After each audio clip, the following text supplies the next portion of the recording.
Hi, so you're probably looking at this thinking, goody, you decided to leave all the 80s crap alone and do some reviews on some gentle giant statues. About time too. Bad luck. No, we're staying in the 80s. And these are probably some of the most, I can put this, iffiest 80s toys ever. We're going to be talking about, guess what? These guys.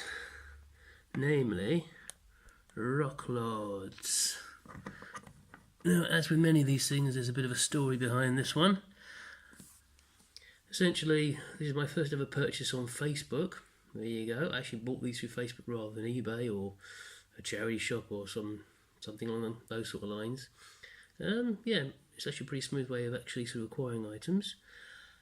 Now these toys, what can I say? I remember these being in the shops in about 1986. Rock Lords sort of spun out of GoBots and Robo machines. They had their own kind of movie, and essentially they were just very sort of poor rate, bargain basement, poor man's Transformers, really.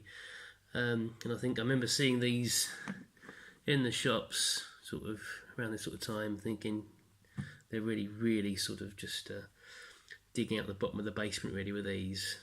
I was reminded of seeing the movie Big with Tom Hanks, where kind of the toy executives were trying to market a kind of like a Transformer into a building, and as you rightly know, that's boring. I remember seeing these and thinking, what? That's boring. A toy that transforms into a rock. It doesn't make sense. I mean, what fun are rocks? I mean, to just throw at other kids.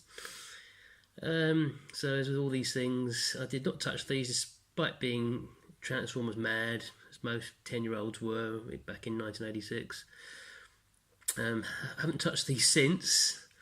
Kind of thought a couple of times that maybe I was being a bit harsh on them. But now I finally own some. So first I own this guy, who is called Tombstone. Now he is actually quite a common figure, but he's got quite a nice transformation. I mean, the way he transforms, head goes in there, side's going there like that.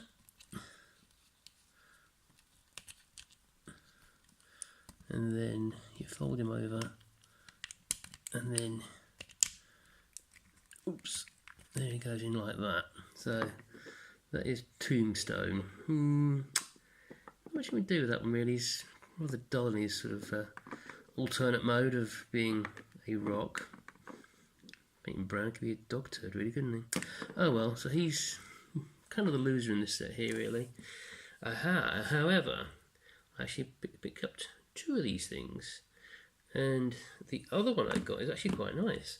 This one is called Flamestone.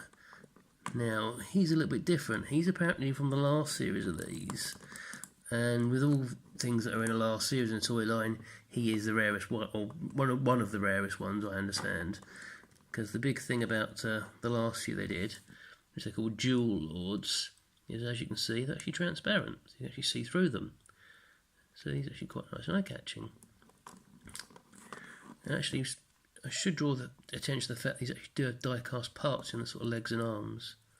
These sections here, which is quite nice because even the Hasbro stuff these days doesn't actually have much metal in it.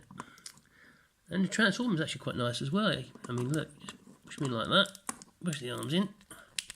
There we go. There's his legs. They fold in like that.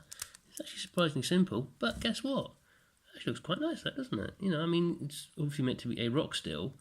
But I mean, that's quite nice and quite sort of eye-catching and almost like an alien piece of rock or something. You know, it could always be like a living alien or something like that, couldn't it? You know, he's got a bit more interest to his kind of his alternate mode than this guy who's just very nondescript and rock-like.